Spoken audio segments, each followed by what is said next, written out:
They promised it would change America forever. They promised progress. They promised safety. What they never promised was the truth. For decades, this story stayed buried, locked away in classified files, sealed court records, in the forgotten graves. Most Americans have never heard of it, yet its consequences shaped our laws, our lives, in an entire generation. This isn't a legend. It's not a conspiracy theory. This is the story of a real American experiment, one that was hidden in plain sight. It all began in a time when the United States was racing against fear. After World War II, America charged into a new era. Science was advancing faster than our sense of morality. The Cold War was breeding a deep-seated paranoia, and that paranoia was used to justify extreme secrecy. The government believed that knowledge, even dangerous knowledge, was power. And in the high-stakes game of global dominance, power was everything.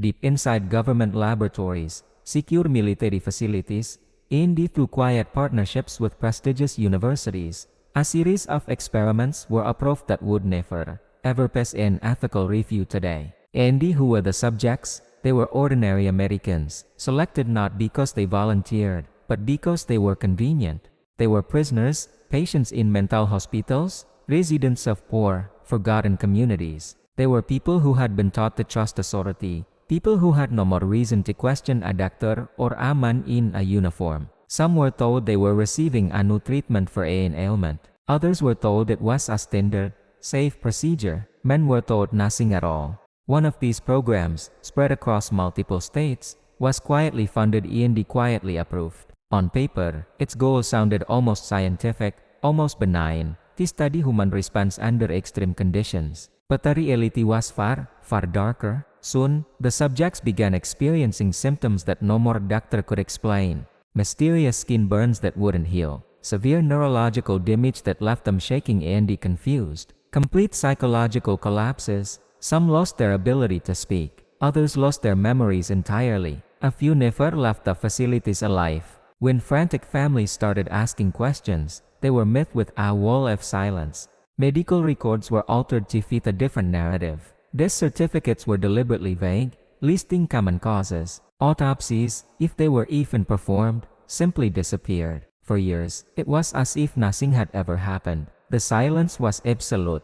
Then, in the early 1970s, a determined journalist started noticing a strange pattern. A cluster of unexplained illnesses, a series of untimely deaths, too many missing explanations. He started digging, slowly and carefully, pulling at a thread that would unravel a massive cover-up. What he eventually uncovered shocked even him, a man who thought he'd seen it all. He found internal memos where government officials openly acknowledged the immense risks to human subjects. He unearthed scientific reports that confirmed devastating long-term harm. He even found evidence of scientists on the inside raising serious concerns, only to be systematically ignored or transferred.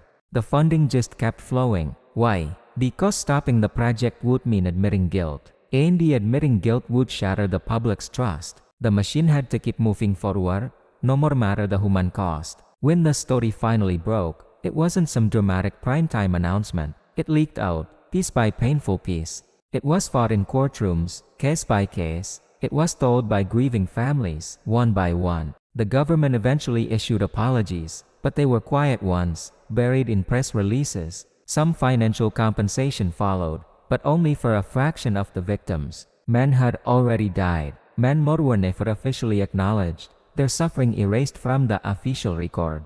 Our history textbooks don't mention it. You won't see it commemorated with a monument. Today, declassified documents exist that prove everything. You can find them if you know where to look. But most Americans will never read them. The story is too uncomfortable, too shameful, too real. It forces us to confront a difficult truth about power and secrecy. This experiment didn't just harm a few hundred individuals. It corroded the very foundation of trust between citizens and their government. It fundamentally changed how Americans view authority, planting seeds of doubt and skepticism that are still growing today. It left deep scars on our national psyche, scars that haven't fully healed because they've never been fully cleaned. History remembers its victories loudly, with parades and bold headlines, but it hides its mistakes in the quiet shadows of classified archives and sealed records. And this this was one of America's darkest mistakes, a chapter that reminds us that the quest for knowledge without conscience can lead to humanity's greatest failures.